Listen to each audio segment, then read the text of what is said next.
할렐루야. 오늘도 복되고 성스러운 주일, 여호와의 명령을 좇아 주의 전에 나와 영이신 하나님 앞에 신령과 진정으로 예배하는 우리 사랑하는 모든 성도들과 가정 위에, 그리고 우리 동광교회 위에 은총이 임하기를 축복합니다. 옆에 사람과 인사 한번 하세요. 오늘도 은혜 안에 삽시다.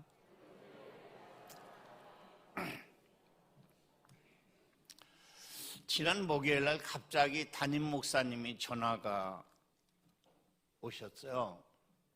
어쩐 일인가 했더니 코로나를 걸리셔서 아무래도 자가격리에 들어갈 것 같다고 절 보고 설교를 좀 해주시면 안 되겠느냐고, 그래서 할 수 없이 핀치타로 나왔습니다.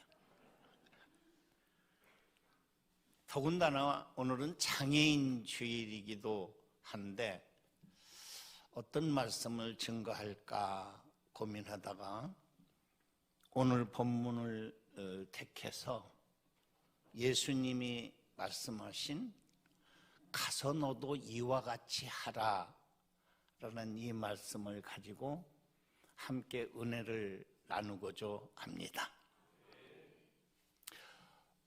누가복음 10장 25절 이하에 보면은 누가복음 10장 안에서는 예수님이 70인 전도인을 내보냈다가 그들이 돌아와서 대화를 하고 있는 가운데 율법사 한 사람이 나와가지고 예수님을 감히 시험하려는 의도에서 무엇을 하여야 영생을 얻겠습니까? 라는 질문을 던졌습니다.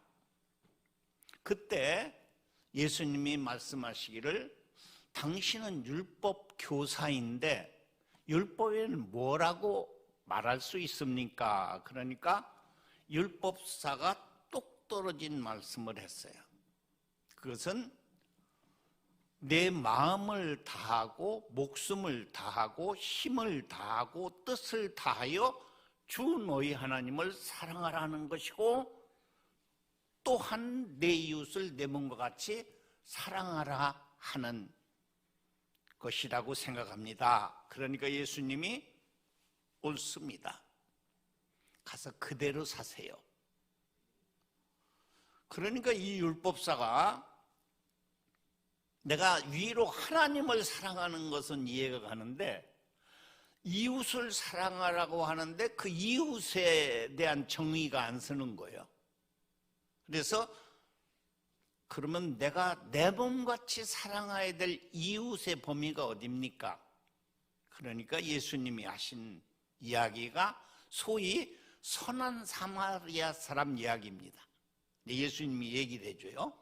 어떤 사람이 예루살렘에서 내려가다가 여리고로 가다가 강도를 만났다.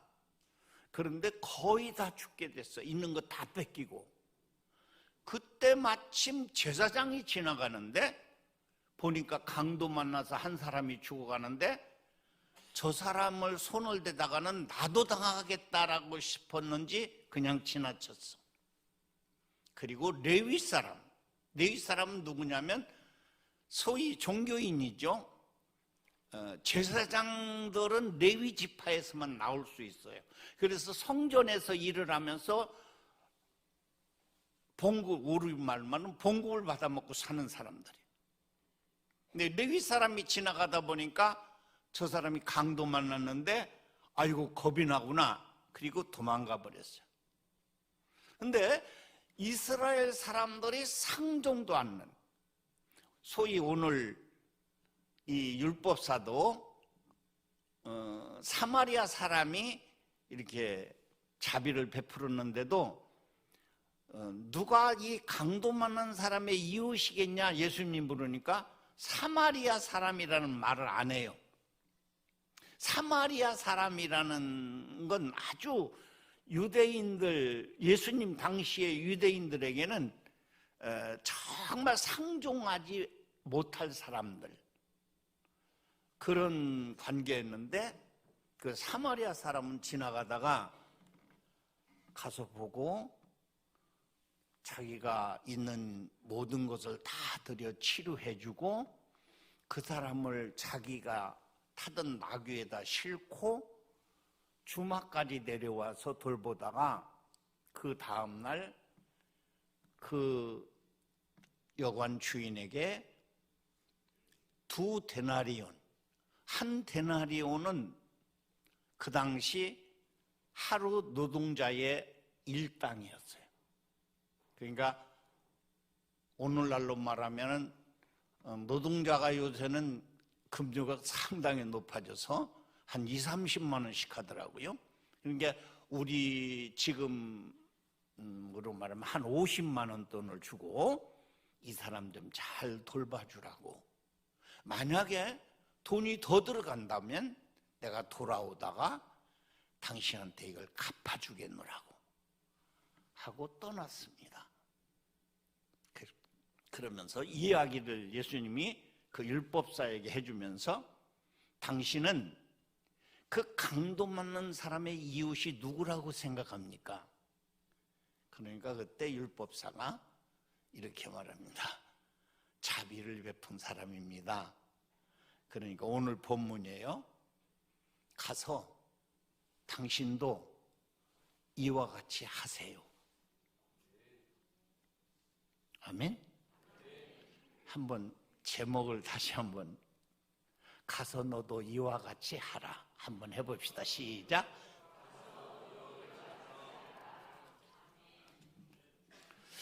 이거 지금 율법사에게 하신 말씀이 아니라 우리한테 하신 말씀이에요. 이 본문은 많은 사람들이 여러 측면에서 설교 자료가 됐어요. 혹은 선한 사마리아 사람이 중심이 되지만 그 외에도 성도가 예루살렘을 떠나 여리고로 내려가면 강도 만난다. 그런 측면에서 설교도 하고, 그러니까 하나님을 떠나서 내려가지 말라.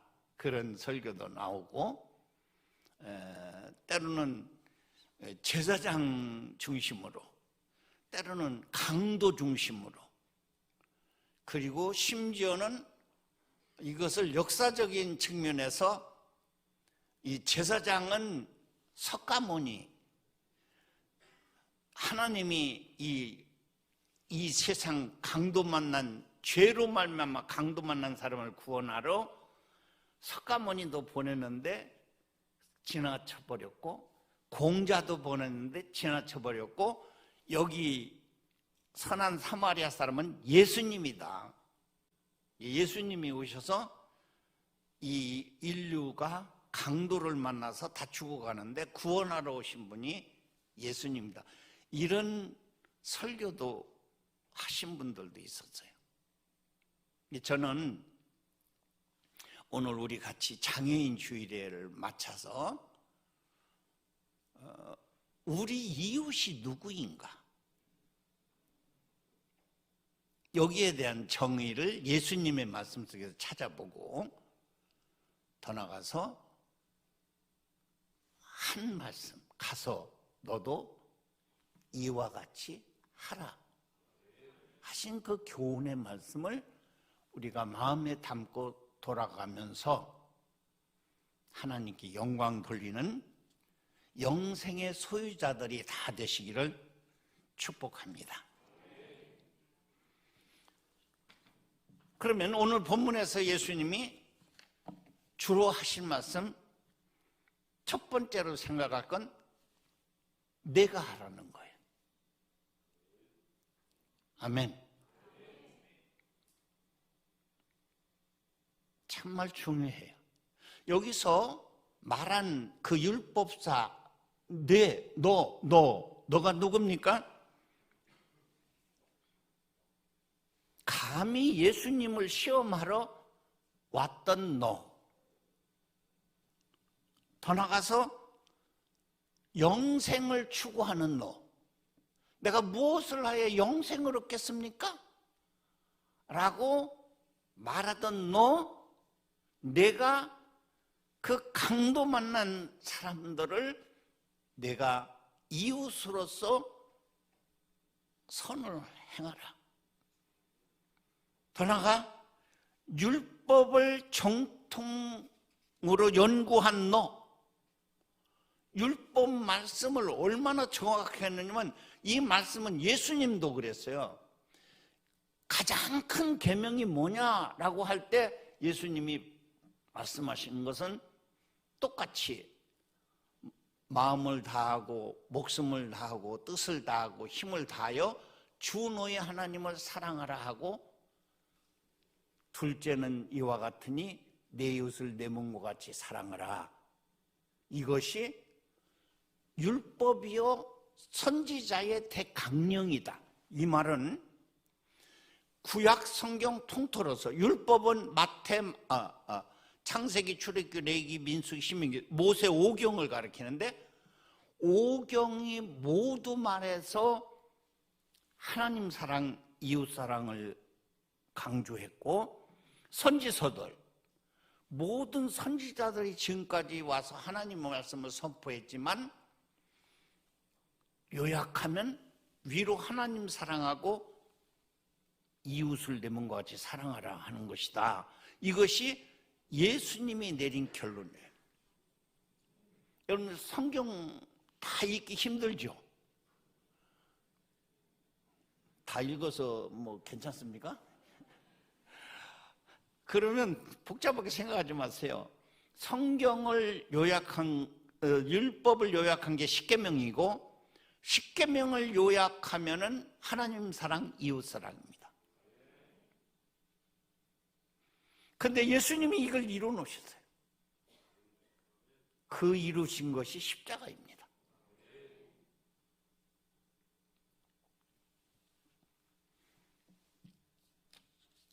율법만 아는 내가 아니라, 내가 정말 율법을 발언한다면 실천하는 사람이 되라는 거예요. 아멘? 더 나아가서 자기의에 빠진 너, 그리고 선민의식의 고정관념에 빠져있는 너, 내가 가서 하라. 여러분, 우리는 남이 해주기를 바라는 것이 아니라 내 자신이 남을 돌아볼 수 있는 여러분들이 되어야 될 줄 믿습니다. 두 번째는 가서 하라는 거예요. 가서 하라는 말은 선행에 적극적인 태도를 가지라는 거예요. 찾아오는 사람에게 주는 것이 아니라, 도움을 요청해로 오면 행하는 것이 아니라 도와주러 내가 가라 하는 적극성을 말하고 있습니다.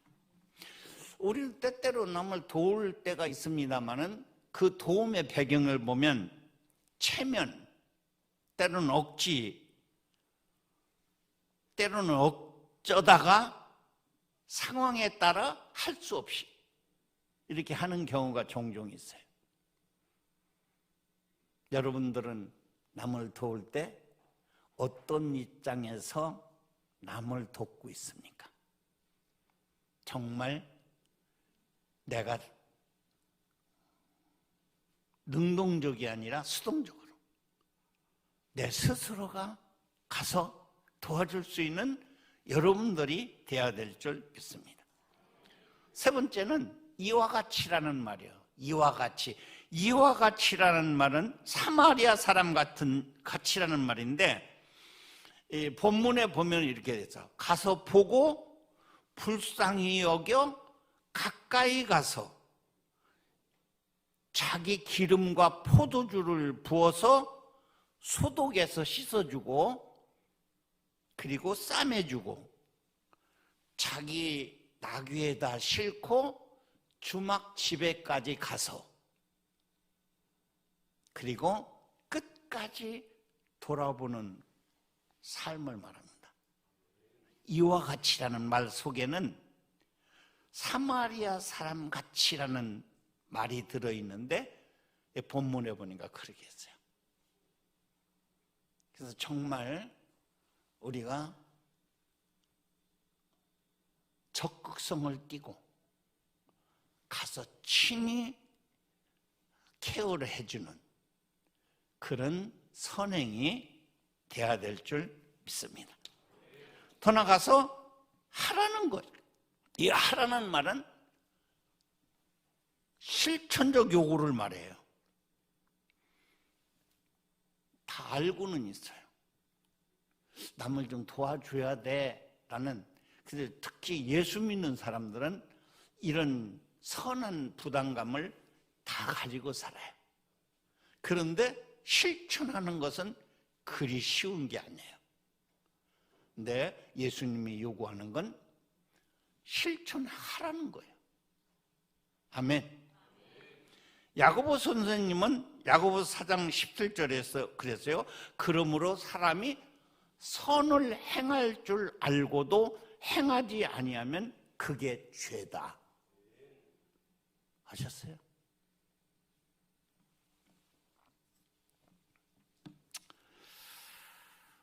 예수님은 오늘 본문에서 우리 이웃에 대한 정의를 이렇게 내렸다고 본문돼요. 나의 도움이 필요로 하는 사람들. 이게 우리 이웃이다. 나의 도움을 필요로 하는 사람들.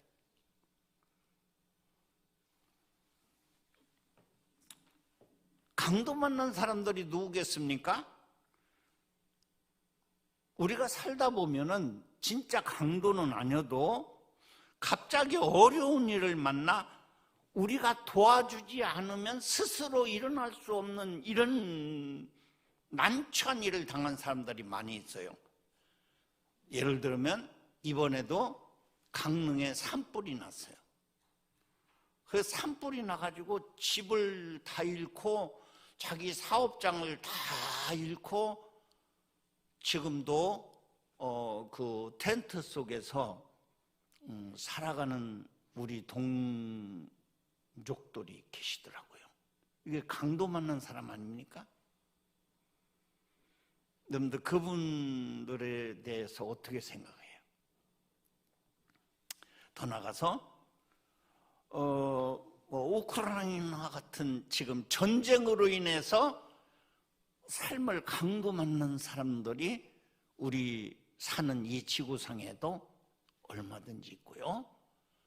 더 나가서 우리 오늘 장애인 주일인데 4월 20일이 장애인의 날이에요. 그래서 4월 요 주간이 장애인으로 추이는데 사실은 뭐 교회마다 다 이걸 지키는 건 아닙니다만은 우리 교회는 유독 장애인에 대한 관심을 가지고 있습니다. 죄송합니다. 그건 저 때문인 것도 같아요.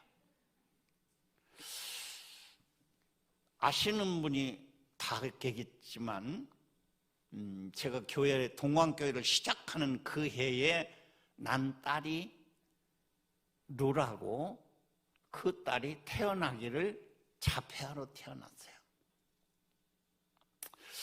정말 저는 하나님 앞에 몽때를 쓰며 원망도 하고 불평도 하고, 아니 교회를 시작한 나한테 어떻게 이런 딸을 낳게 하시는지 하나님 앞에 정말 투정 많이 했어요. 근데 누라가 5살 때 한선희 전도사님이라고 그때 당시에 홀트 계통을 좀 잘하시는 전도사님이 계셨는데, 그 전도사님이 자꾸 누라를 홀트를 통해서 입양길을 열어줄 테니까 미국으로 보내라고. 미국으로 보내면 이런 아이들이 천국이다. 거기는 우리나라는 정말 그 당시만 해도 장애인에 대한 모든 의식이나 모든 것들이 낙후되어 있었어요. 개척교회 하면서 너무 고생하고 우리 부부가 그러니까 나름 나를 생각해서 미국으로 보내면 어떻겠느냐고. 그래서 아무 생각 없이 그럼 좋다니까 보내보려고 이렇게 주선을 해달라고 했더니 어느 날 홀트를 통해서 입양길이 열렸다고 왔어요. 그래서 여러 가지 서류를 준비하는데 마지막 내민 서류가 친자 포기 각서를 쓰라는 거였어요. 그때서 저는 정신이 들었어요. 누라를 입양 보내는 것이 하나님이 내게 주신 자식을 포기하는 거구나, 버리는 거구나. 그때 제가 전도사님한테 나 미안한데 더 기도해보고 나 결정할 테니까 그냥 가라고 해놓고 그날 밤새 우리 집사람과 눈물로 통하니 기도하다가 제가 하나님 앞에 서운한 게 있어요. 하나님, 비록 장애인으로 태어났지만 장애인도 인간답게 살 수 있는 그런 시설을 내가 하겠습니다. 너를 안 보내고 내가 이 일을 하겠습니다. 소원하고 그때부터는 누라하고 삶이 아무리 피폐해도 내가 이 아이들을 위해서 일을 해야 돼 하고 우리 모두 같이 만든 것이 해 뜨는 집입니다. 30여 명의 지적장애 1급, 2급 중증 장애인들이 거기서 살고 있어요. 그들은 우리가 돌봐주지 않으면 살 수 없는 친구들이에요. 어쩌면 인생을 강도맞게 태어난 사람들이에요. 그래서 동광교회는 이 일을 위해서 지금까지 하면서 우리 교회가 동쪽에 해 뜨는 교회인 것처럼 해 뜨는 집이라는 이름도 그래서 줘놓고 교회 안에 여러분들이 아시는 대로 양지골이라는 우리 주간보호시설도 구청을 통해서 서울시로부터 어려운 것을 받아서 주간보호시설에서 그들을 돌아보게 했고 교회 안에 사랑부도 해놓고 제가 은퇴를 하고는 강화에서 해오름이라는 역시 인간의 피곤에 지친 분들이 와서 잠시나마 꿈을 갖게 해주려는 뜻에서 해오름을 운영하게 된 것도 역시 그 일입니다.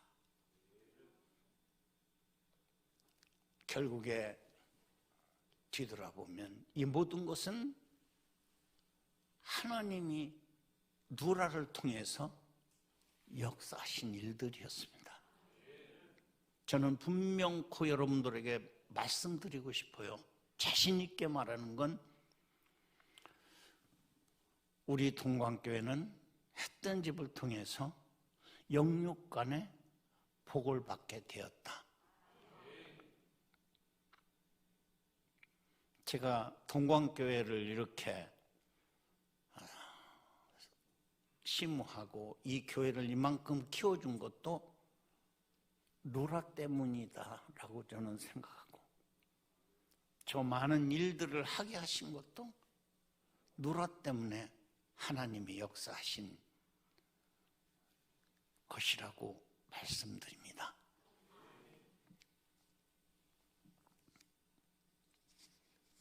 여러분,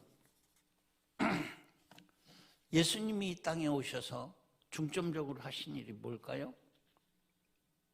장애인 사역이었어요. 아시죠?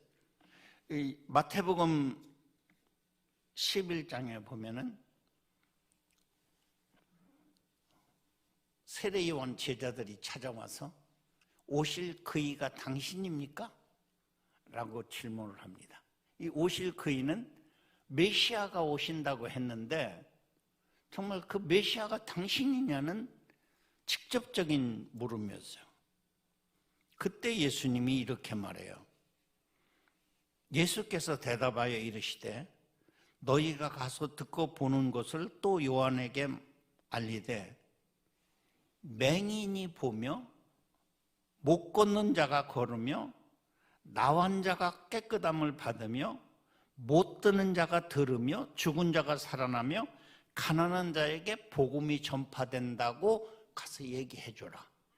요 예수님이 하신 말씀들은 오늘날로 말하면 사회복지 사역이고, 예수님은 장애인들을 치유하고 케어하고 가난한 자들을 위해서 일하신 이 역사가 바로 메시아 사역이고, 아멘. 오늘날 우리 교회가 하는 일은 이 예수님의 메시아 사역을 이어받아서 해야 될 것이 교회의 사명이기도 합니다.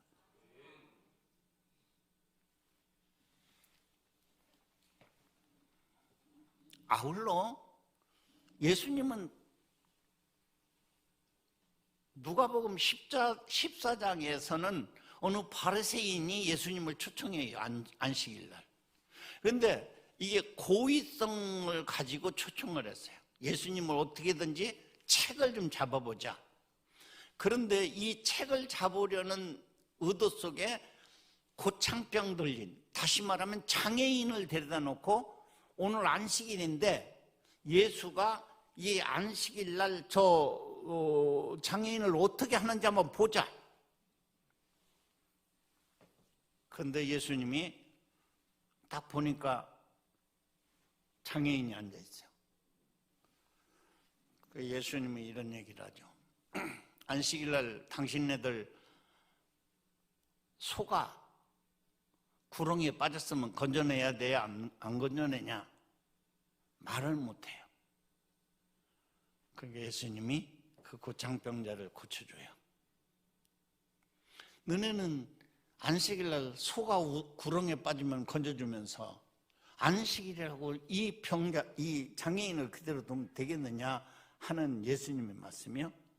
고쳐주고 난 후에 그 주인한테 이렇게 오늘날 청해줘서 고마운데 다음부터 이런 잔치를 베풀려거든 부자나 아는 사람이나 지인이나 이런 이웃 청하지 말고 가난한 사람들, 여기 보면 가난한 자들, 몸 불편한 자들이 장애인이잖아요. 저는 자들, 맹인들을 청해라. 아멘? 이게 예수님의 기본적 정신이에요. 왜냐하면 다른 이웃들은 내가 청하면 그들이 또 너를 청해서 갚아버리면 아무것도 아니지만 장애인들을 청해놓으면 저들은 갚을 길이 없는데, 갚을 길이 없기 때문에 너는 의인의 부활시, 다시 말하면 하나님 나라에 가서 너는 상급이 있다. 아멘. 여러분, 우리는 이 땅에서 뭘 베풀면 꼭 받으려는 생각을 가지고 있는데 받으려고 하지 마세요. 받으면 그걸로 끝나지만 못 받게 되면 나는 하나님 나라 가서 상급된다. 할렐루야. 누가복음 12장에 보면 예수님이 그래요. 혼자 부자가 돼가지고 야 이제 편안히 잘 먹자, 나만 누리고 살자 하니까 하나님이 그래요. 이 어리석은 사람아, 오늘 저녁에 내가 내 영혼을 불러가려니 내 예비한 것이 네 것이 되겠느냐? 다시 말하면 자기만 위해서 쌓아놓고 하나 쓰지 못하는 이기주의적인 삶을 사는 것은 하나님 나라에 합당치 않다. 그러면서 그 후미에서 누가복음 12장 23절에 이렇게 우리에게 교훈을 줘요. 33절이죠. 너희 소유를 팔아 구제하여 낡아지지 아니하는 주머니를 만들라. 곧 하늘에 둔 바 다함이 없는 보물이니 거기는 도둑도 가까이 하는 일이 없고 좀도 먹는 일이 없느니라. 이게 우리 주님의 가르침이에요. 너 싸놓지 말고 그것 좀 풀어서 나눠줘라. 아멘은 뭐 절대 뭐 고개 숙이지 마세요. 나눠주지 않으려고 해도 그냥 괜찮아요. 혼자만 먹고 잘 살아도 괜찮아요. 근데 정말 주님이 요구하는 것은 하늘에 쌓아두면 거기는 절대로 누가 뺏어가는 일이 없다. 네, 그런 주머니를 배낭이라고 여기는 번역을 했는데 그런 배낭을 여러분들은 얼마나 준비해 놨다고 생각합니까?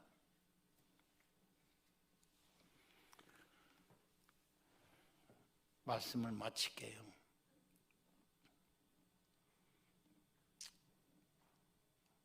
우리 주변에는 정말 우리가 도와줘야 될 사람들이 많습니다. 주변을 돌아보고 나만 위해 살지 말고 그 사람들에게 내가 할 수 있는 한 도움을 베풀자. 아멘을 좀 크게 한번 해보세요. 그래 내가 설교한 보람이 있지. 좀 베풉시다. 베풀어주세요.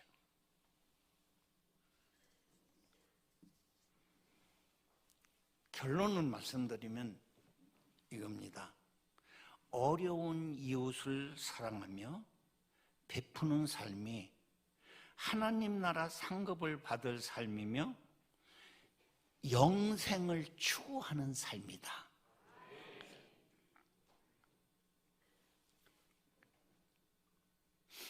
결국에 이 율법사는 선생님 내가 무엇해야 영생을 얻을 수 있습니까? 라는 그 질문의 답이 너도 가서 이와 같이 하라 라는 대답이었어요.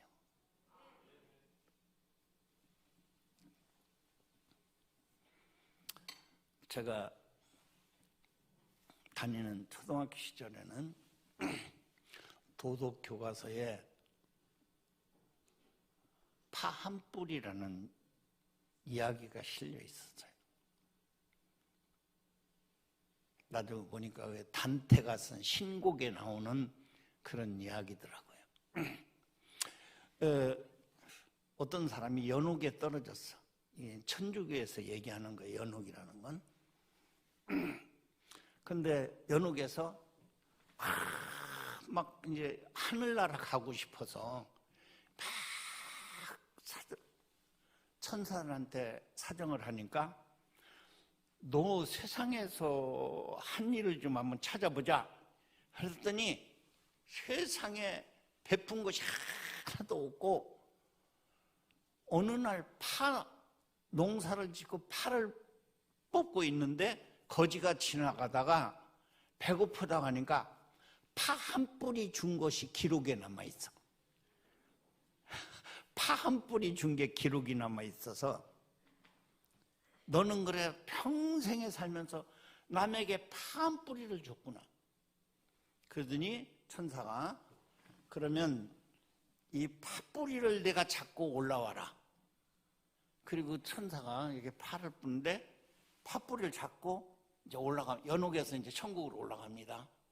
아, 그런데 자기만 올라가면 딱 좋겠는데 자기 발을 부여잡고 올라오는 놈들이 막 수도 없어. 그러니까 이 사람이 막 발을 흔들었어. 내 발 놓으라고. 그러니까 붙잡았던 사람들이 하나둘 떨어지고 나중 한 사람 붙잡은 사람이 마지막 떨어지는 순간 파가 뚝 끊어져 버려서 지옥으로 갔다 하는 얘기예요. 뭘 얘기하는지 알겠죠? 즉 천국은 누가 갈 수 있는 곳이냐? 이타주의적 삶을 사는 사람들, 남을 배려하고. 천국이 어느 곳이냐? 이타주의적 사고를 가진 사람들이 사는 곳이 천국입니다. 이기주의적으로 자기밖에 모르고 자기만 위해 사는 삶은 지옥같이, 지옥에서 떨어져 사는 삶. 나는 오늘 이 자리에 참여하신 성도님들이 예수 믿는 궁극적인 목적은 영생을 추구하는 것입니다. 영생을 추구하는 삶은 오늘 예수님이 말씀하신 대로 가서 너도 이와 같이 하라 하신 말씀을 내 삶에서 실천하는 사람이 곧 영생을 얻을 사람입니다.